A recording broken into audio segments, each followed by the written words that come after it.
वकील बहू। जनक पेशे से एक बहुत अच्छी वकील थी, लेकिन कहते हैं ना, बहू कितनी भी बड़ी तोप क्यों ना हो, सास के सामने तो भीगी बिल्ली ही होती है।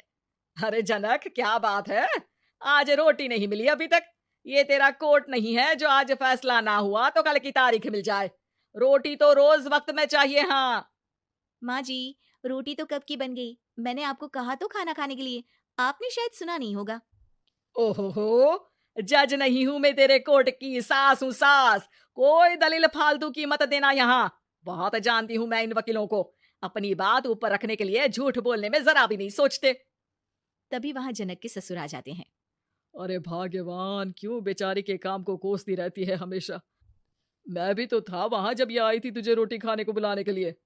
सास को तो अब गुस्सा आ जाता है कि कैसे किसी ने बहू की साइड ले ली। अरे वाह जी वाह, वो तो मैं जानती थी कि कोई ना कोई गवाह तो ये पेश कर ही देगी।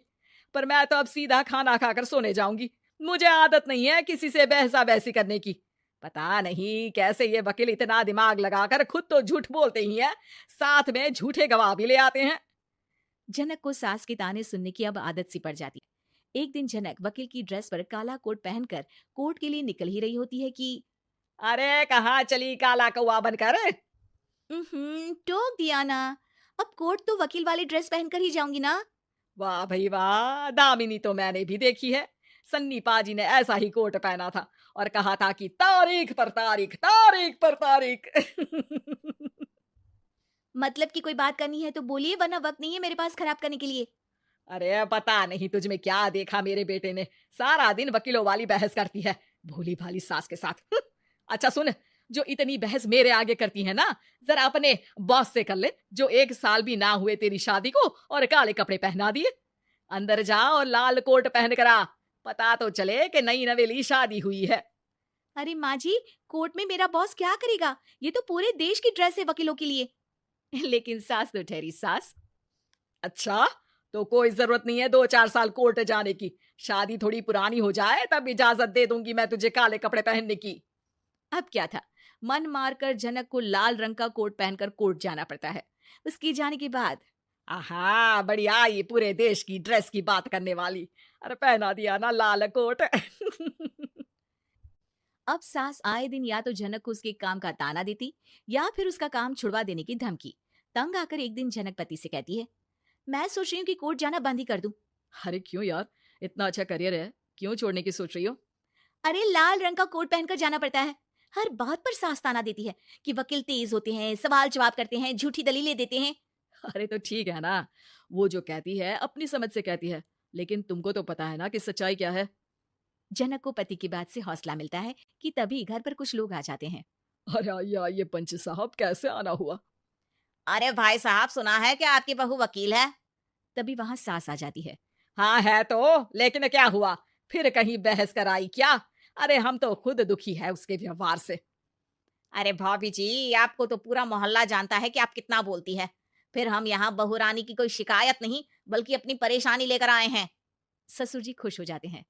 हाँ हाँ, मैं भी बहू को बुलाता हूँ। जनक वहां आती है, सबको नमस्ते करके बैठ जाती है। बहू रानी, हमारे गांव में बड़ी मुसीबत आ गई है। अब तो पूरे गांव की जिम्मेदारी मानो तुम्हारे कंधों पर है। अरे ना ना, इससे तो घर की जिम्मेदारी पूरी नहीं होती, ये गांव की जिम्मेदारी क्या लेगी? भाभी जी, आप चुप हो जाओ। यहाँ पढ़े लिखे लोगों की बात हो रही है। आप जाओ, जरा रसोई से सबके लिए चाय लेकर आओ। मैं कॉफी लूंगी। हाँ हाँ, वकील साहिबा के लिए कॉफी। सास सर पैर सब पटक कर वहां से निकल जाती है। बहू, गांव में पानी नहीं आ रहा है। पड़ोसी राज्य ने हमारा पानी रोक रखा है। इसका मामला तो बड़े कोर्ट में चलेगा पंच जी, लेकिन ऐसा क्यों? वो राज्य हम लोगों से पानी के पैसे मांग रहा है। अब आधे गांव में पानी की सप्लाई खत्म हो गई है बोरानी। अच्छा पंच साहब, बात गांव की है तो मैं जरूर केस लड़ूंगी। यहाँ एक बार फिर सास की एंट्री हो जाती है। अरे वाह जी वाह, ये काम करवा लो आप हमारी बहू से, बहुत अच्छा करती है। मैं हूँ सीधी सादी सास।